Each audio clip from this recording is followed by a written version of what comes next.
అమ్మ ఓకే. వాళ్ళు లేనప్పుడు, ఇంట్లో ఓకే. ఎవరు లేనప్పుడు ఓకే. ఓకే. చీర కట్టుకుంటూ ఆ! ఆ! బొట్టు పెట్టుకొని నాకు ఆ! నేను ఒక 5 మినిట్స్ ఆర్ 10 మినిట్స్ నాకు నేనే చాలా ఆనందంగా ఫీల్ అయ్యేదాన్ని. హ్మ్. హ్మ్. ఇక వస్తున్నారనిపించి తెలుస్తది. హ్మ్.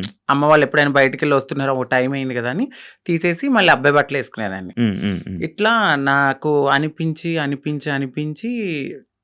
ఒక టీనేజ్ వచ్చింది. హ్మ్. ఇంటర్ చదువుతున్నప్పుడు ర్యాగింగ్ ఎక్కువైపోయింది బాగా. హ్మ్. అక్కడ కూడా సేమ్, సేమ్ డైలాగులు సేమ్ ఇది. సేమ్ ఒక ఆడింగోడ, హ్మ్. చెక్క, 0.5 హ్మ్. నీ నడకేంటి ఇలా ఉంది, నువ్వేంటి ఇలా ఉన్నావు, అమ్మాయిలతో ఎక్కువ ఆడుకుంటున్నావు అంటే నువ్వు అదేరా. హ్మ్. అట్లా ఇట్లా నన్ను చాలా అంటే చాలా.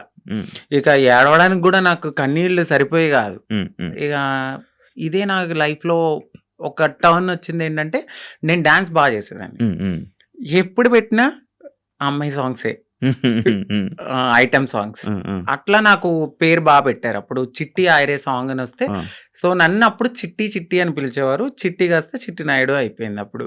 ఓకే. అప్పుడు చిట్టి నాయుడు అని పిలవడంతో చాలా మందికి చిట్టి నాయుడు అని తెలుసు. ఓకే. ఎక్కడ ప్రోగ్రామ్స్ ఉన్నా హ్మ్. వెళ్ళేదాన్ని. ఓకే. Dance okay. చేసేదాన్ని. ఓకే. మనీ సేవ్ చేసుకునేదాన్ని. ఓకే. అమ్మాయి సాంగ్స్ చేసేదాన్ని. ఓకే. నాలో ఉన్న ఆ ఫీలింగ్స్‌ని అమ్మాయిగా అక్కడ సొసైటీలో రెడీ అయినప్పుడు చాలా ఆనందంగా ఫీల్ అయిపోయేదాన్ని. హ్మ్. అమ్మా! ఇలా నా డ్రీమ్ నెరవేరుతుంది. హ్మ్. నేను అమ్మాయిలా ఉండగలుగుతున్నానని చాలా హ్యాపీగా ఫీల్ అయ్యేదాన్ని. హ్మ్. ఎప్పుడైతే ఆ మేకప్ నుంచి బయటకొచ్చి నేను అబ్బాయిలా ఉండేదాన్నో మళ్ళీ అదే రొటీన్. హ్మ్. హ్మ్. ఫ్రెండ్స్‌తో గాని, హ్మ్. లేకపోతే చుట్టుపక్కలోళ్ళతో గాని, హ్మ్. మీ అబ్బాయి ఏంటి ఇలా చేస్తున్నాడు? నేనెక్కువ మా మమ్మీకి హెల్ప్ చేసేదాన్ని. గిన్నెలు తోమేదాన్ని, హ్మ్. హ్మ్.